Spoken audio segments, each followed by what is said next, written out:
बर्दवान महाराजा के दरबार के बस एक दीवान ने 17th सेंचुरी में एक ऐसा गांव बसा दिया जिसे टेम्पल टाउन कहा जाने लगा। यहाँ सबसे यूनिक और रेयर वो दुर्गा मंदिर भी है जो पूरे वेस्ट बंगाल में कहीं भी शायद नहीं है। यहाँ के सिल्क के दीवाने कैलकटा, ढाका, भागलपुर तो थे ही, पर पोर्चुगीज भी पीछे नहीं रहे। इतना कुछ था इस गांव में, फिर आज ये सब बिखर क्यों गए हैं? क्या इन्हें फिर से समेटा नहीं जा सकता? क्या बाली दीवानगंज को फिर से दीवान साहब का बाली नहीं बनाया जा सकता? इस सवाल के साथ वीडियो को स्टार्ट करते हैं, पर वीडियो देखने के बाद अंत में आप इसका जवाब जरूर देना।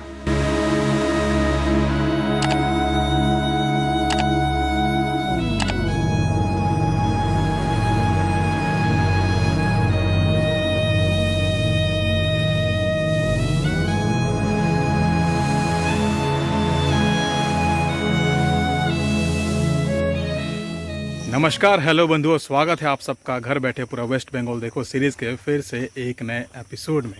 और अभी हम लोग वेस्ट बंगाल के हुगली डिस्ट्रिक्ट को एक्सप्लोर कर रहे हैं और आज हुगली के बाली दीवानगंज में आए हुए हैं।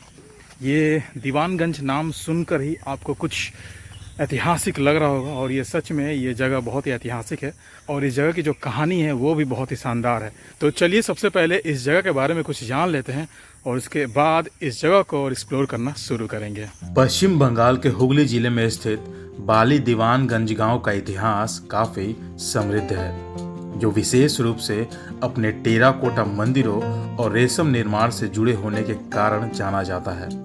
मूल रूप से इसे मखदूम नगर के नाम से जाना जाता था। यह क्षेत्र बाढ़ प्रभावी रहा है। एक बार की भयानक बाढ़, जिसे बंगाली में बोन्ना बोला जाता है, की वजह से ये पूरा क्षेत्र रेत यानी कि बालू, सैंड, जिसे बंगाली में बाली कहा जाता है, से ढक गया था। तब बर्दवान के महाराजा के एक दीवान यानी मंत्री को यहाँ एक बाजार स्थापित करने को बोला गया था, जो बाढ़ से प्रभावित स्थानीय लोगों की सहायता के लिए स्थापित किया गया था। तब से इसका नाम बाली दीवानगंज हो गया। यहाँ का रेशम अपनी गुणवत्ता के लिए प्रसिद्ध था, यहाँ तक कि बर्मी समुद्री डाकुओं ने भी इस पर छापे मारे थे। बाली दीवानगंज से रेशम और अन्य सामानों को व्यापार कलकत्ता, ढाका, भागलपुर और यहाँ तक कि पुर्तगाली जहाजों द्वारा भी किया जाता था।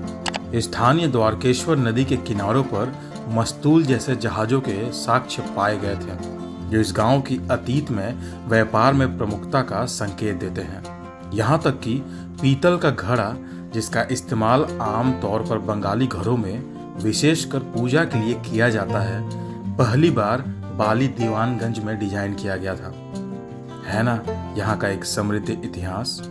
तो चलिए अब जान लेते हैं कि यहाँ हम लोग आ कैसे सकते हैं। यहाँ आने के लिए आपको हावड़ा गोघाट रूट के आरामबाग रेलवे स्टेशन पर उतरना होगा। वहां से आप आरामबाग बस स्टैंड जाइए और बस स्टैंड से बाली दीवानगंज के लिए आपको बस की सुविधा उपलब्ध मिलेगी। करीब आधे घंटे से 40 मिनट के अंदर आप बाली दीवानगंज में होंगे। और अगर आप बाइक या कार से आना चाहते हैं तो बाली दीवानगंज सड़क मार्ग से बेहद सही तरीके से जुड़ा हुआ है। इस क्षेत्र में आपको नॉर्मल चाय बिस्किट की दुकानें मिल जाएंगी, पर इससे बेहतर अगर आप कुछ खाना चाहते हैं तो आपको यहाँ से नज़दीकी रेलवे स्टेशन आरामबाग या फिर तारकेश्वर में जाकर ही मिल पाएंगे।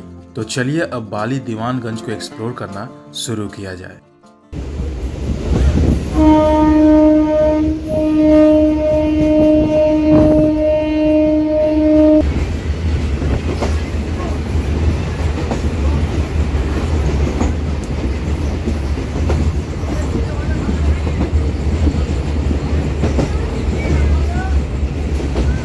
तो आरामबाग से आप बस पकड़ेंगे शिव कुठी के लिए और वो सीधा आपको यहाँ रास्ते पर उतारेगा और ये सामने में दिखेगा आपको पुराना सा शिव कुठी।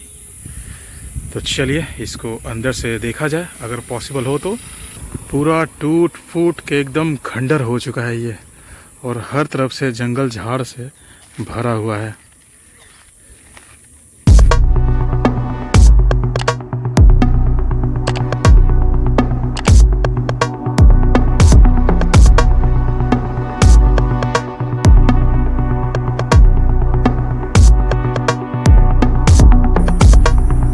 तो जाना बिल्कुल भी पॉसिबल नहीं है, क्योंकि ये देखिए, ये मेन द्वार पर ही, मेन गेट पर ही ऐसे जंगल झाड़ बना हुआ है और ये कुछ अंदर का ऐसा व्यू है। बहुत ही खतरनाक अवस्था में है और छत तो ज़रा सा भी नहीं बचा। छत पूरा टूटकर गिर चुका, बस कुछ दीवारें बची हुई है। स्थानीय लोग इसे शिव कुटीर के नाम से पुकारते हैं। वे कहते हैं कि यह स्थानीय जमींदार का निवास स्थान था, लेकिन यहाँ रहने वाले परिवार का अब कोई निशान नहीं बचा है। गांव वालों से बस इतना ही जानने को मिला कि जमींदार का सरनेम पाल था। किसी भी किताब या प्रकाशन में इस घर या यहाँ रहने वाले लोगों के बारे में कुछ भी नहीं लिखा है। हम एक विशाल खंडहर पड़े घर के बारे में एक भी बात कैसे नहीं जान सकते हैं, जो हमारी आंखों के ठीक सामने है। पर यही सच है, इसकी कहानी बताने वाला कोई नहीं है।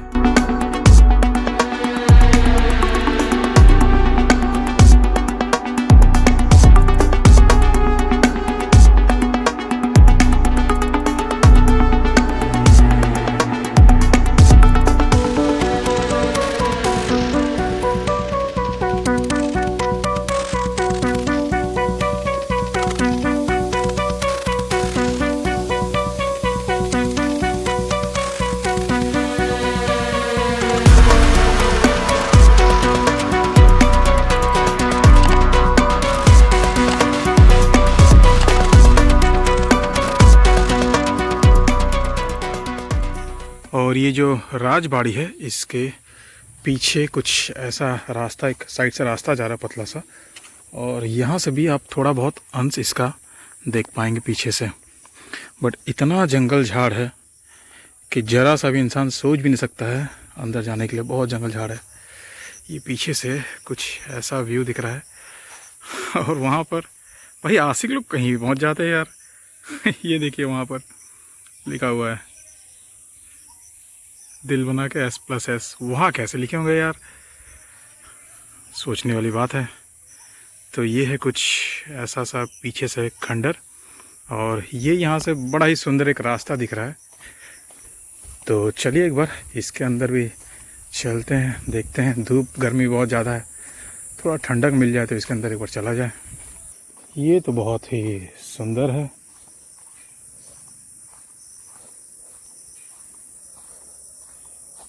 और यहाँ भी एक हम लोग को पुराना सा मंदिर दिख रहा है।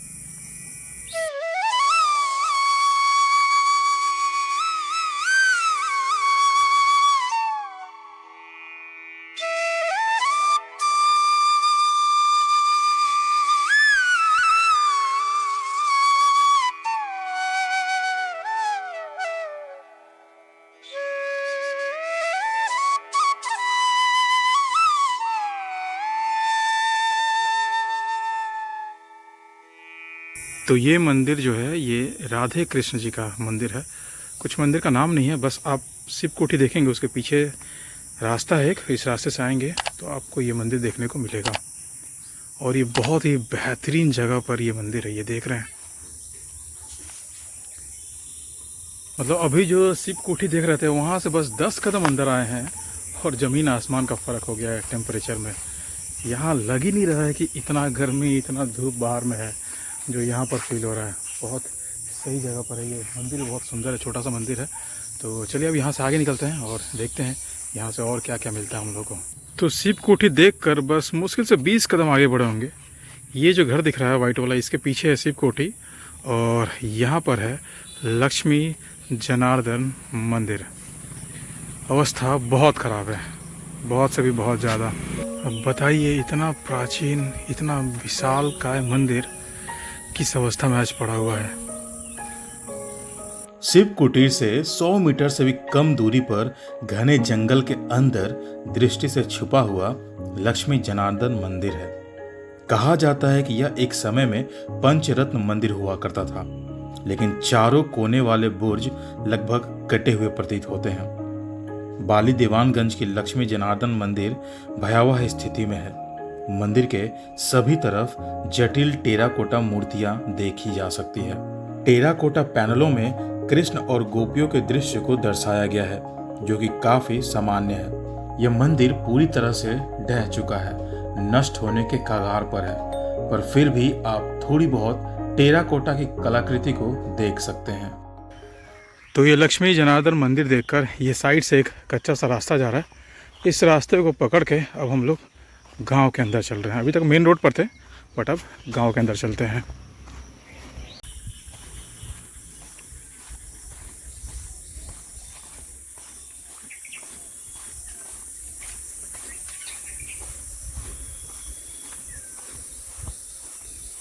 तो वहाँ से जाते जाते ये एक शीतला माँ का मंदिर दिखा यहाँ पर। तो ये भी इस गांव में सुंदर सा मंदिर है, आप देख सकते हैं। बट हम लोग जा रहे हैं यहाँ का सबसे फेमस मंदिर ढूंढने, जो कि यहाँ से सीधा रास्ता में मिलेगा हम लोगों को। तो अब हम लोग आ गए हैं राउतपारा और यहाँ है सबसे प्रसिद्ध दुर्गा जी का मंदिर।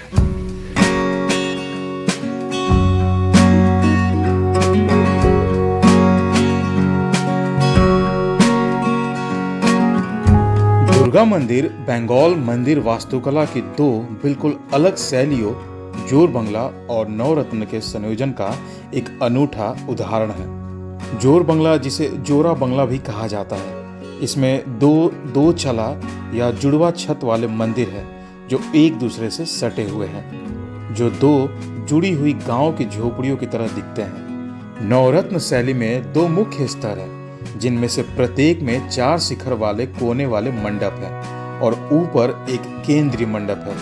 कुल मिलाकर 9 शिखर होते हैं, इसलिए इसे नवरत्न बोला जाता है। बाली दीवानगंज के दुर्गा मंदिर में जोर बंगला मंदिर के ऊपर एक नवरत्न रखा गया है, जो कुछ ऐसा बनाता है जिसका पूरे अविभाजित बंगाल में कोई अन्य उदाहरण नहीं है।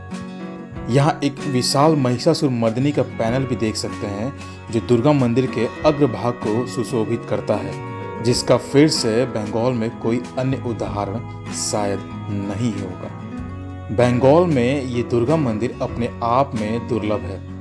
मंदिर पर देखी गई उत्तम टेराकोटा सजावट आपको देखने को मिलेगी। पैनलों में ज़्यादातर सामाजिक दृश्य हैं, जिसमें टोपी पहने, कुर्सियों पर बैठे और एक मामले में राइफल पकड़े हुए यूरोपीय लोग दिखाई देते हैं। माना जाता है कि यह पश्चिम बंगाल राज्य पुरातत्व विभाग की संरक्षित स्मारकों की सूची में भी है।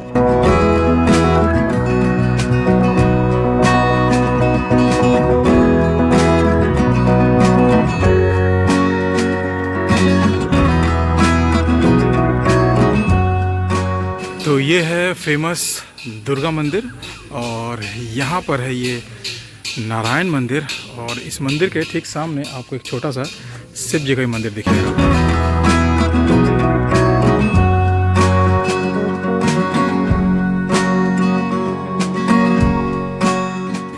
तो ये जो मंदिर है, इसके ठीक पास में यहाँ पर मिट्टी से कलसी बनाया जाता है। तो एक बार चलिए देख लेते हैं कैसे यहाँ पर अंकल जी काम करते हैं। यहाँ पर सामान है, कैसे कैसे तैयार हो रहा है। तो एक करेक्शन है, ये मिट्टी का नहीं, यहाँ पर पीतल का बर्तन तैयार होता है काइंड ऑफ, और ये यहाँ पर उसका एक स्ट्रक्चर तैयार किया जा रहा है। ये बर्तन तैयार होता है यहाँ पर। तो ये यहाँ पर देखिए आग जल रहा है।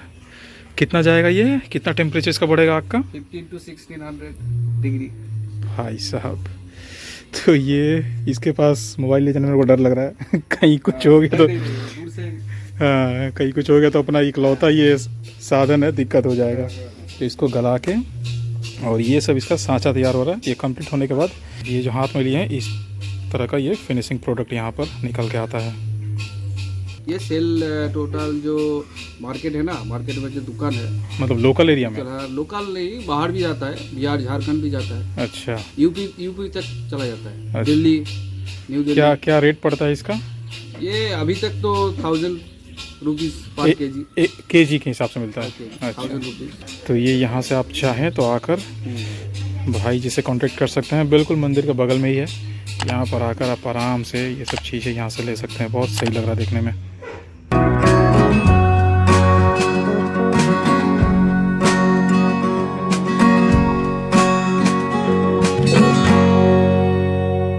तो वो देखा आपने फेमस दुर्गा मंदिर, और ये है विष्णु मंदिर, नारायण मंदिर। और इसके ठीक पीछे में यहाँ पर हम लोग को देखने को मिलेगा सर्वमंगला मंदिर। और यहाँ से थोड़ा सा आगे जाएंगे तो हम लोग को मंगल चंडी मंदिर यहाँ पर सामने में देखने को मिलेगा। ये है सर्वमंगला मंदिर। ये मंदिर पूरी तरीके से बंद कर दिया गया है। इस मंदिर के अंदर कुछ भी नहीं होता है।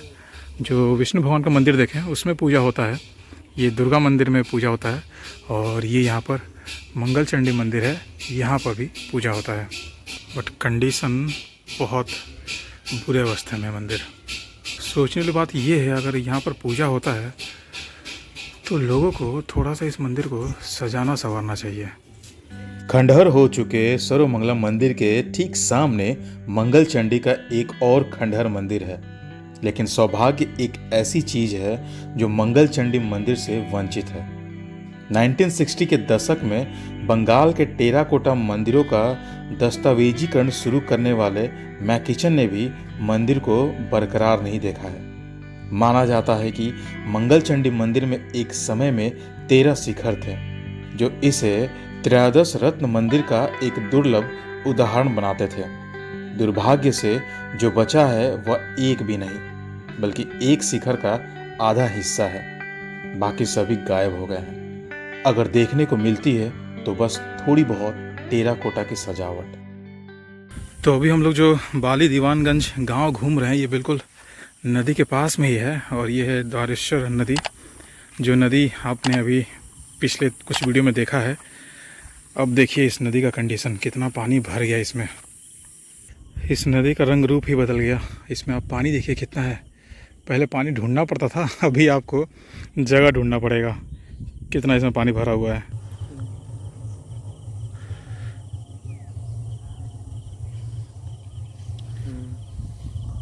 और नदी के उस पार में देखिए वो जाल से मछली पकड़ा जा रहा है। उसको हेलीकॉप्टर जाल बोला जाता है। देखिए हेलीकॉप्टर की तरह से नचा नचा के पानी में डालो, एक साइड से डालो, दूसरे साइड से निकालो और उसमें मछली फंस जाता है।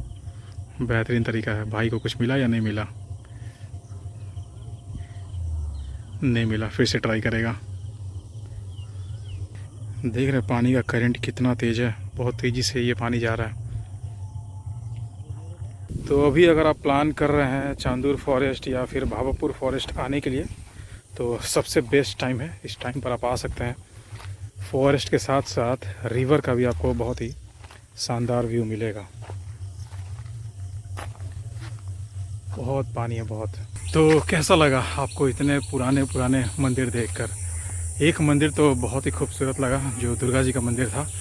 बट बाकी सारे मंदिरों का कंडीशन बहुत ही ज़्यादा ख़राब हो रखा है। और ये सारे मंदिर ना आपको आसपास में ही देखने को मिल जाएगा। और वहाँ से नदी बिल्कुल नज़दीक है, तो आप चाहे तो नदी का भी एक नज़ारा ले सकते हैं। अब वहाँ से हम निकल गए हैं और थोड़ा सा और आगे बढ़ते हैं। और दूसरा एक पहाड़ा है, 2 नंबर बोला जाता है उस एरिया को, तो वहाँ जा रहे हैं। और वहाँ पर भी मंदिर हैं कुछ पुराने पुराने, तो चलिए वो देखते हैं।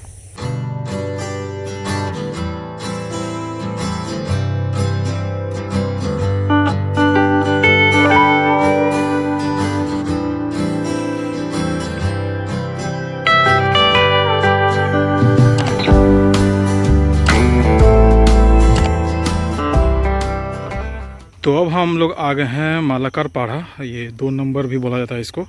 और यहाँ पर आपको ये एक रास मंच दिखेगा। ये बिल्कुल रोड पर ही है। और ये जो रोड है, जिस रोड से आप आरामबाग से बाली दीवानगंज तक पहुँचेंगे, इस रोड को NH 116A बोला जाता है। ये नेशनल हाईवे में इसको काउंट किया जाता है। और यहाँ पर ये एकदम रोड के ऊपर ही आपको ये मंदिर देखने को मिलेगा। और यहाँ से शिवकोटी बस 5 से 7 मिनट के वॉकिंग डिस्टेंस पर, अगर आप सीधा चलते हैं तो। बट हम लोग वहाँ से गांव के अंदर चले गए थे, इसलिए घूम घूम कर आना पड़ा। ये भी बिल्कुल मेन रोड पर ही है।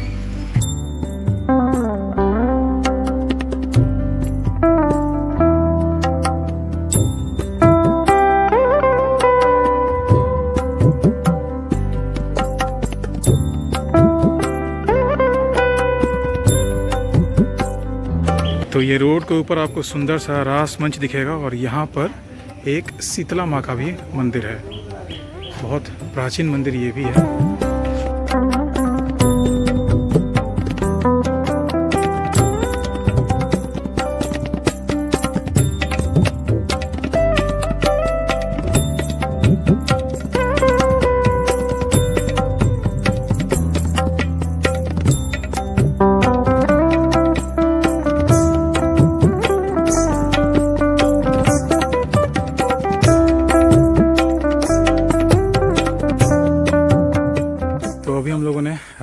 मंच भी देख लिया और एक बहुत ही प्राचीन शीतला माता का मंदिर भी देख लिए।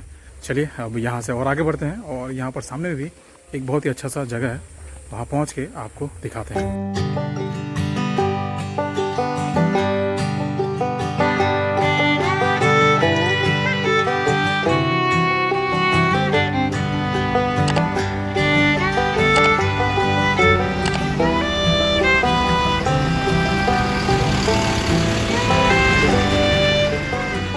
तो जैसा कि आपने अभी एक बस देखा जाते हुए, ये है NH116A और हम लोग अब आ चुके हैं हल्दरपाड़ा में।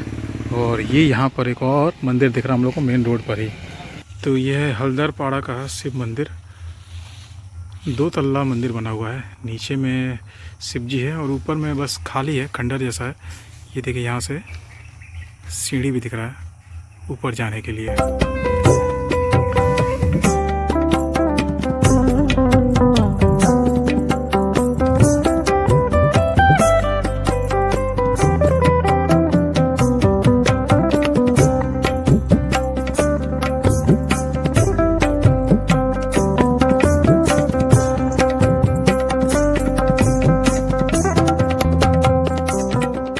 ये एक प्रॉब्लम है इस गांव तक पहुंचने में, रास्ते बहुत ख़राब है, बहुत मतलब बहुत ज़्यादा। ये देखिए सियार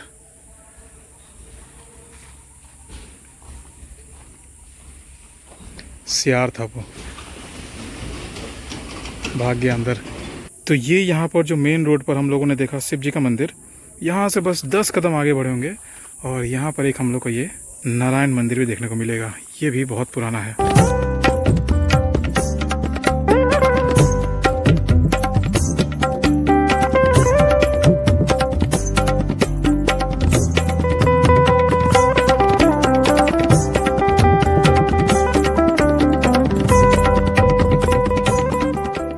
बहुत ही अच्छा सा व्यू है यहाँ पर, रोड के दोनों तरफ ग्रीनरी भरपूर है।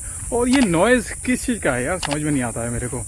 मतलब अभी तक जितना भी ये सब फॉरेस्ट एरिया या फिर जंगल झाड़ एरिया में घूम रहे हैं, ऐसा नॉइज़ बहुत तेज़ आता है और कंटिन्यू आते रहता है। तो किस चीज़ का ये नॉइज़ है, एक बार बताइएगा आप, अगर आपको पता हो तो चलिए यहाँ से अभी हम लोग आगे चलते हैं सामने, और घोसपाड़ा है, घोसपाड़ा पहुँचते हैं, वहाँ से देखते हैं वहाँ आपको और क्या दिखा सकते हैं।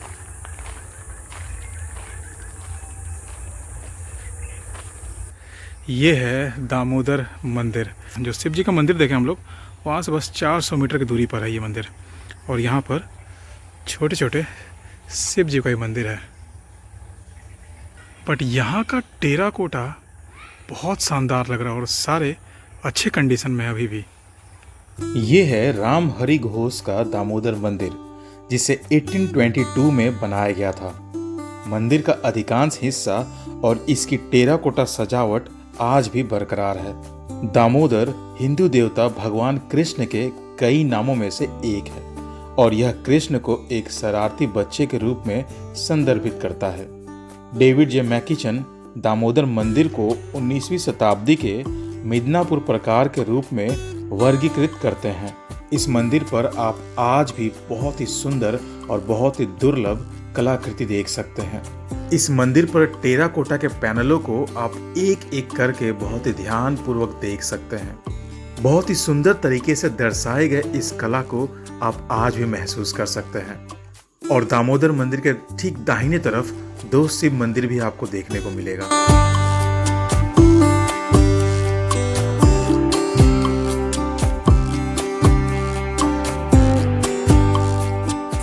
तो जो दामोदर मंदिर हम लोग देखेंगे, यहाँ से मेन रोड पर सीधा देखेंगे तो सामने में ही एक और मंदिर जैसा कुछ दिख रहा है। तो चलिए वो भी देख लिया जाए। और इसके पास में आपको ऐसे छोटे छोटे खंडहर टाइप में बहुत सारी चीज़ दिख जाएंगे। अब ये भी उस टाइम पर कुछ ना कुछ रहा ही होगा। तो ये यहाँ पर एक छोटा सा शिव जी का मंदिर है और इसमें से शिव जी चोरी हो चुके हैं, इसलिए अब यहाँ पर पूजा नहीं होता।